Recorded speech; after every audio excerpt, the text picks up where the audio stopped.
Assalamualaikum warahmatullahi wabarakatuh. Bismillahirrahmanirrahim. Alhamdulillahi rabbil alamin. Wassalatu wassalamu ala asyrafil mursalin wa ala alihi wa ashabihi ajma'in. Amma ba'du. Alhamdulillah, pada kesempatan ini kita masih diberikan nikmat oleh Allah Subhanahu wa taala sehingga kita bisa melakukan aktivitas-aktivitas keseharian kita. Dan pada kesempatan ini saya ingin mempersembahkan sebuah video pembelajaran tentang fikih kelas 3 dengan materi sumber-sumber hukum Islam. Ini adalah bagian dari tugas pelaksanaan PPG tahun 2021. Baiklah, langsung saja kita masuk kepada materi pembahasan kita, yakni sumber-sumber hukum Islam.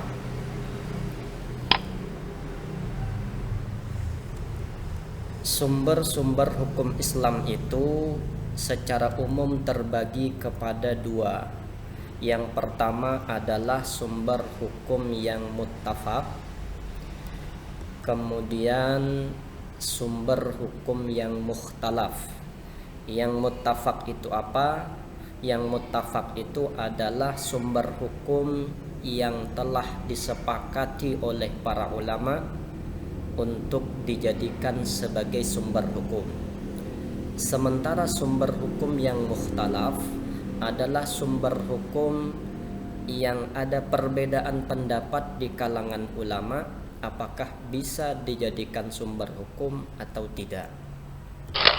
Kemudian sumber hukum Islam yang muttafaq itu terbagi kepada 4.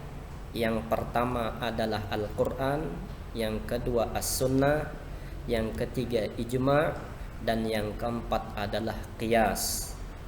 Sementara sumber hukum Islam yang mukhtalaf itu ada 8. Yang pertama istihsan, yang kedua istishab, yang ketiga al-maslahah al-mursalah, yang keempat saddud dzari'ah, yang kelima al-uruf, yang keenam syar'u man qablana, yang ketujuh madhab sahabi, yang kedelapan dalalatul iqtiran.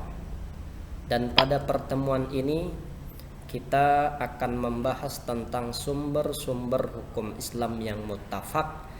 Bagian yang pertama yakni Al-Quran. Al-Quran itu menurut bahasa adalah bentuk masdar dari kata qara'a, yaqra'u Qur'anan, yang berarti membaca atau yang dibaca. Sementara menurut terminologi atau istilah, dan di sini menurut pendapat Syekh Muhammad Ali As-Sabuni, Al-Quran adalah firman Allah Subhanahu wa taala yang mengandung mukjizat yang diturunkan kepada nabi dan rasul terakhir dengan perantaraan malaikat Jibril, yang tertulis dalam mushaf dan sampai kepada kita dengan jalan mutawatir atau bersambung. Kemudian kedudukan Al-Quran sebagai sumber hukum Islam. Tentunya Al-Quran menjadi sumber hukum Islam yang pertama, rujukan pertama umat Islam di dalam menentukan hukum. Dalilnya firman Allah, A'udzu billahi minasyaitonir rajim. Bismillahirrahmanirrahim. Ya ayyuhalladzina amanu athi'ullaha wa athi'ur rasul wa ulil amri minkum. Fa in tanaza'tum fi syai'in farudduhu ilallahi war rasul in kuntum tu'minuna billahi wal yawmil akhir dzalika khairu wa ahsanu ta'wila. wahai orang-orang yang beriman, taatilah Allah dan taatilah Rasul dan ulil amri di antara kamu. Kemudian jika kamu berbeda pendapat tentang sesuatu, maka kembalikanlah kepada Allah, yakni ke Al-Quran yang pertama, dan kepada Rasul, yakni hadis atau sunnah, jika kamu beriman kepada Allah dan hari kemudian.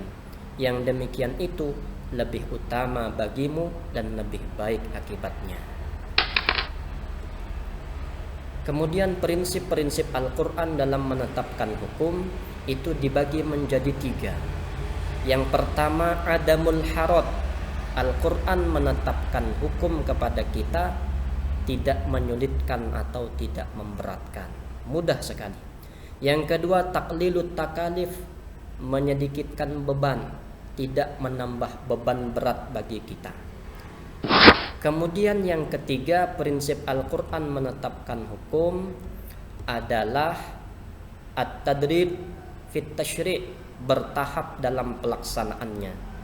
Ini seperti kasus tentang pengharaman khamar melalui 3 proses, tidak sekaligus, bertahap. Yang pertama, menjelaskan manfaat khamar lebih kecil dibanding akibat buruknya. Kemudian yang kedua, prosedurnya melarang pelaku untuk meminum khamar dalam keadaan sholat, sementara di luar sholat masih boleh. Yang ketiga, menegaskan hukum haram kepada khamar dan perbuatan buruk lainnya, baik di luar sholat atau di dalam sholat. Khamar diharamkan secara keseluruhan. Berikutnya, kandungan hukum yang ada di dalam Al-Quran. Setidaknya ada 3. Yang pertama, hukum yang mengatur tentang akidah atau keimanan kepada Allah, malaikat dan lain-lain.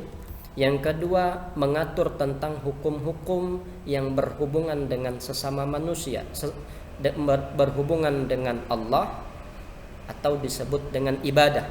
Yang ketiga, hukum yang mengatur tentang hubungan manusia dengan sesama manusia yang disebut dengan muamalah. Kemudian berikutnya, fungsi Al-Quran.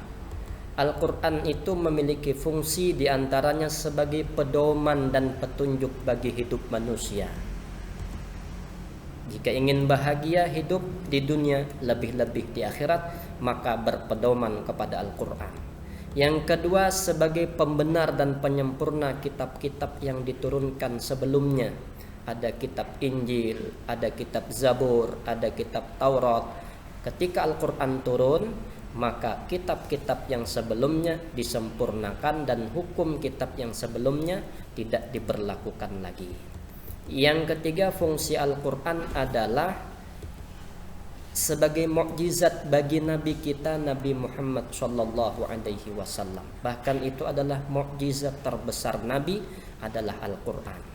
Yang keempat adalah membimbing manusia kepada jalan keselamatan dan kebahagiaan. Dan yang kelima, fungsi Al-Quran sebagai pelajaran dan penerang hidup bagi umat manusia, khususnya umat Islam. Itulah 5 fungsi daripada Al-Quran untuk kita umat Islam. Demikianlah materi kita pada pembelajaran kali ini. Semoga ada manfaatnya. Mohon maaf apabila ada kesalahan dan kekhilafan. Jika ada salah dan khilaf, mohon dikoreksi. Demikian yang dapat kami sampaikan. Assalamualaikum warahmatullahi wabarakatuh.